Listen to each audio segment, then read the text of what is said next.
ముగ్గురు కొడుకులు కడుపున పుట్టిన వాళ్ళు చచ్చిపోయినప్పటికీ కూడా అమ్మా అని వచ్చి ధర్మరాజు ఆమె కాళ్ళ దగ్గర నిలబడి ఒక్క మాట అన్నాడు. చిట్ట చివర కురుక్షేత్రం అయిపోయిన తర్వాత, అమ్మా నీ బిడ్డలందరినీ చంపేసిన పాపిష్టివాణ్ణి నేనేనమ్మా, నన్ను నీ శాపంతో కాల్చేయమ్మా అన్నాడు. ఆయన కూడా కొడుకేగా.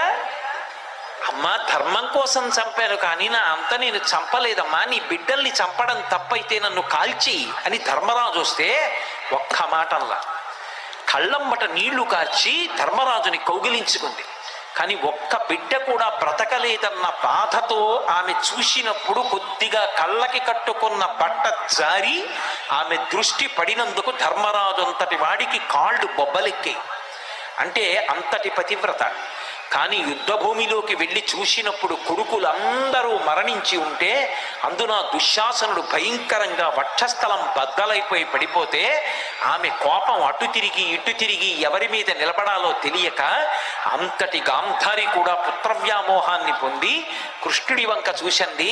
అన్నీ నీకు తెలుసు, వీళ్ళందరూ మరణిస్తారని తెలుసు, నువ్వే పూనికిని ఉంటే నా కొడుకులు ఇలా చనిపోయేవారు కాదు, దీనికి అంతటికీ కారణం కృష్ణ నువ్వే, నీ అన్నదమ్ములు కూడా ఇలాగే కొట్టుకుని యదువంశం ఒకరితో ఒకరు కొట్టుకుని నశించిపోవుగాక, కొన్ని సంవత్సరముల తరువాత నువ్వు కూడా దిక్కులేని చావు చచ్చదవుగాక.